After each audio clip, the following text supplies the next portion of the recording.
পহেলা বৈশাখের ভোরে গান, কবিতা আর বাঙালিয়ানার আবহে ধানমন্ডির রবীন্দ্র সরোবর এলাকায় আয়োজন করা হয় বর্ষবরণ অনুষ্ঠান।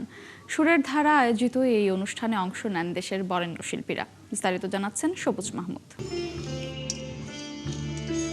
নতুন বছরের সূর্য ওঠার আগেই ধানমন্ডির রবীন্দ্র সরোবরে জড়ো হয় উৎসবপ্রিয় বাঙালি।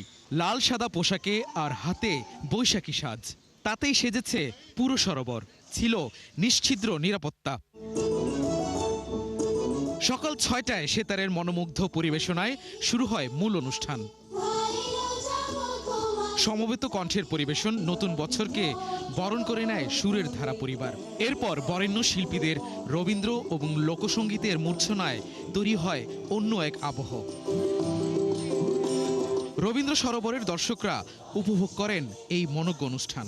Lily ultra soft serum gel, যা গভীর থেকে স্কিনে দেয় 3 গুণ সিরাম হাইড্রেশন। সিরাম জেল হাইড্রেশনে ব্রাইট থাকো সব সিজনে। সকালবেলা ঘুম থেকে উঠে বাবা মার সাথে দেখা করে এইভাবেই গান শুনতে আসা, এইভাবেই আমাদের দিনটা শুরু। ধর্ম বর্ণ নির্বিশেষে আমরা সকলে এটা উদযাপন করে থাকি। এটা আমাদের বাঙালির একটা ঐতিহ্য। আমরা আশা করি এই আনন্দমুখর যে দিন এটা সারা বছরে এভাবে বাঙালির প্রত্যেকটি জীবনে ছড়িয়ে যাবে। ভোরবেলা থেকে সূর্য ওঠা থেকে এই যে এখন বেলা হয়ে গেছে, এই যে পুরোটা সময় বর্ষবরণের সাথে থাকতে পারাটা, এটা একটা অন্যরকম ভালো লাগা। এইবারেরটা আরও বেশি স্পেশাল, কারণ হচ্ছে আমি আমার হাজব্যান্ডের সাথে এবার ফার্স্ট টাইম বর্ষবরণ করছি। আমি হ্যাপি হয়েছি। আমিও এই ফার্স্ট টাইমে আসলাম এই রবীন্দ্র সরোবরে। এরকম সুন্দর আয়োজন আমি আর পাইনি। সবার নববর্ষটা সুন্দর মতো কাটুক এই কামনা করি। গত বছরের তুলনায় এবার বেশি স্বাচ্ছন্দ্য বোধ করেছেন বলে মন্তব্য করেছেন কেউ কেউ। এবার যেভাবে এত স্বাচ্ছন্দ্যভাবে স্বস্তি নিয়ে আমরা যে অংশগ্রহণ করলাম, এটা খুব বড় পাওনা আর কি আমাদের কাছে। বাংলাদেশের একটা সংস্কৃতি, এটা কিন্তু কোনো পলিটিক্সের বা কোনো দলের নয়। বর্তমান জেনারেশন ফোনের প্রতি অনেক বেশি আসক্ত হয়েছে, এটা ঠিকই।